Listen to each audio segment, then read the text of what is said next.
Hi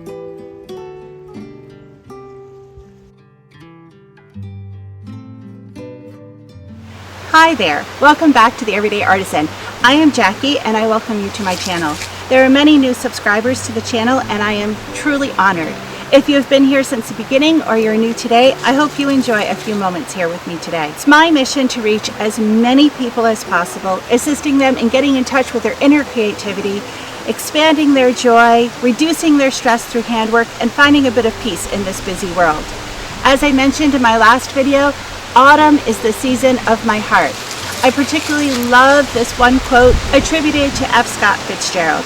Life starts all over again when it gets crisp in the fall.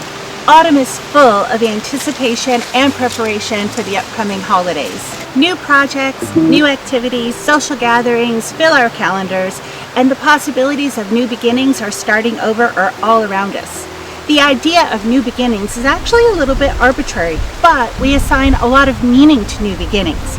We have New Year's resolutions, the new school year, a new month when we're getting back on track, a new week when we're trying to accomplish important tasks. Even the full moon is a new beginning of sorts. So, new beginnings mean something to us collectively. This week, I want to encourage you to reflect on a new beginning for the season.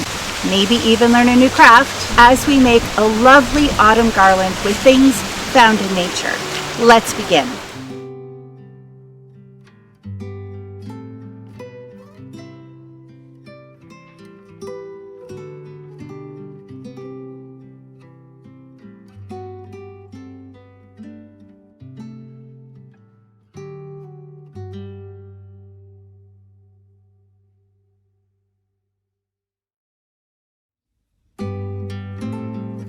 So ingredients this week are things you find in nature. I used some apples, some horse chestnuts, but I did drill these ahead of time, do that very carefully with goggles and hand protection. Acorns, although there aren't as many acorns this year as I would hope. I found these neat little berries fallen off of one of the trees in my neighborhood. These fun seed pods of some little bit of this and that. These are great things to gather with children. This is a really fun project to do with kids because kids in every season, they have their eyes out, they find treasures everywhere. So it's kind of fun, and also a little task for little kids to do, which is really quite fun. A squirrel got it part of this, but kids love to pop off the kernels. So yeah, so these are our ingredients for the week. So what I'm going to do, rather than risk breaking them apart with a drill, I'm just going to cut off a few little pieces of twine and glue them on with their acorn caps. I have an acorn cap that fits nicely. That one fits well. I could have probably needle felted these acorn caps, or these acorns. There was lots of acorn caps, just hardly any acorns. There we go.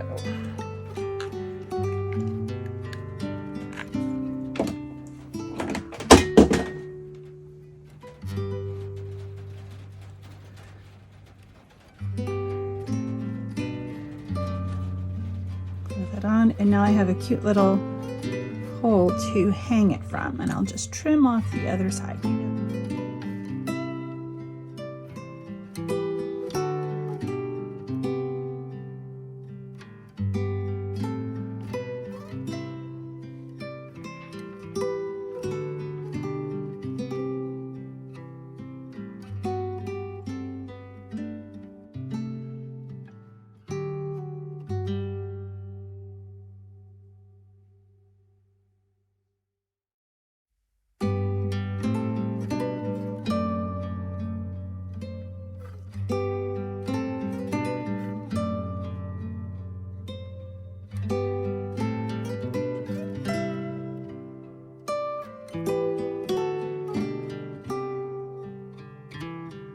So I decided with the corn that I was going to do little rings of corn to hang on the garland. I started out trying to just do it with the needle and thread, but I have discovered that an awl is a super handy thing.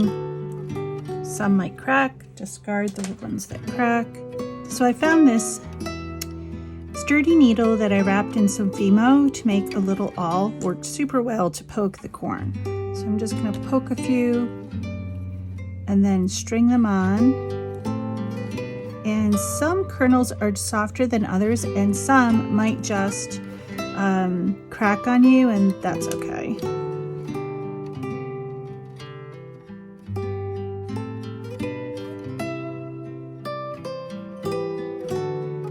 So I have a goodly little amount here now, and I don't know, 10 or so, 10, 12. I'm just gonna knot it.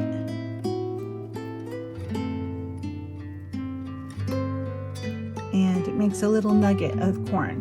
You can see that up close.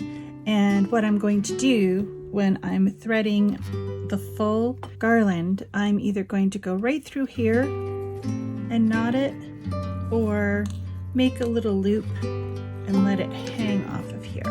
I haven't quite decided yet. So I'm just gonna go ahead and make myself about 10 of these.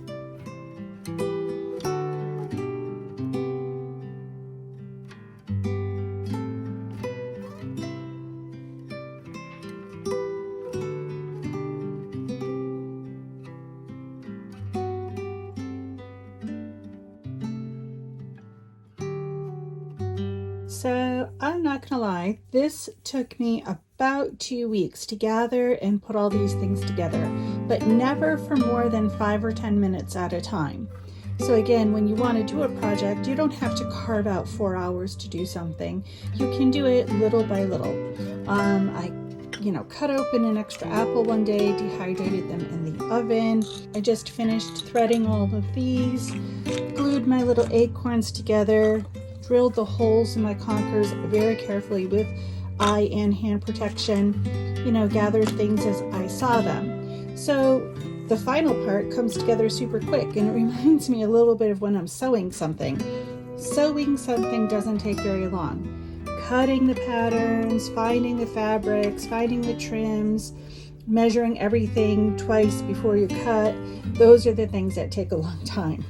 So here we go. I'm going to take a nice, very long piece of twine. I'm going to make it longer than I think I want it to be. I'm going to hang it in my kitchen window. I have a sailcloth needle here. It's got kind of a sharp edge. What it really had was a nice wide hole that could hold my twine.